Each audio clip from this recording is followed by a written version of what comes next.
Gradbena dela potekajo na vstopu v Planico, tam so tudi naravovarstveno pomembna območja. Prebivalci smo prestrašeni, kaj se bo zgodilo z našimi vodnimi viri. Sprašujemo se, kako je možno, da nihče ne zaustavi tega početja. Trajno zavarovana kmetijska zemljišča, dve slovenski naravni vrednoti, mokrišče ledine in planiška morena. Gre za območja, ki jih je organizator svetovnega prvenstva v nordijskem smučanju brez kakršnih koli dovoljenj ali soglasij spremenil v začasna parkirišča.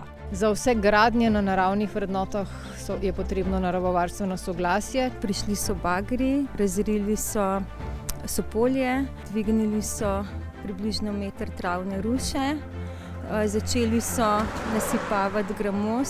Koliko časa potrebuje tako območje, da se v narekovajih regenerira? Ledine, če ni bilo šlo do vnosa invazivnih tujerodnih vrst, bi z nekim recimo dosajevanjem lahko v parih letih prišli nazaj v obstoječe stanje.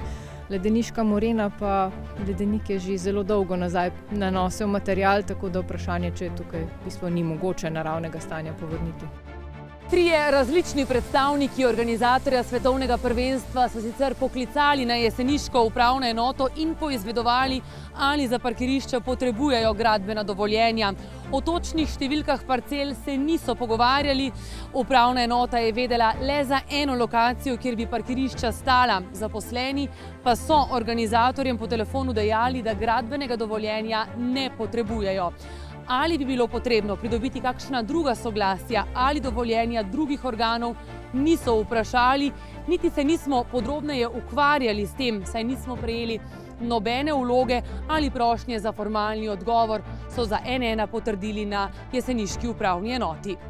Vendar naravovarstveno soglasje bi v vsakem primeru, vsaj na območju, kjer so odstranili material, bilo potrebno. Sprašujemo se, kako je možno, da nihče ne zaustavi tega početja. Zdaj so parkirišča pod drobnogled vzeli inšpektorji. Gradbena inšpekcija je uvedla kar 4 inšpekcijske postopke, ki še tečejo. Medtem pa so kmetijski inšpektorji ugotovili, da gre za nedovoljene posege, smučarski zvezi pa naložili, da mora najkasneje do 10. maja parkirišča spremeniti nazaj v travnike. Smučarska zveza se je nad to odločitvijo že pritožila in ker postopki še tečejo, zadeve ne želijo komentirati. Želela bi si, da bi investitor stopil v stik z nami pred časom in verjamem, da bi se lahko dogovorili in poiskali lokacije, kjer ne bi bilo negativnih vplivov na naravo.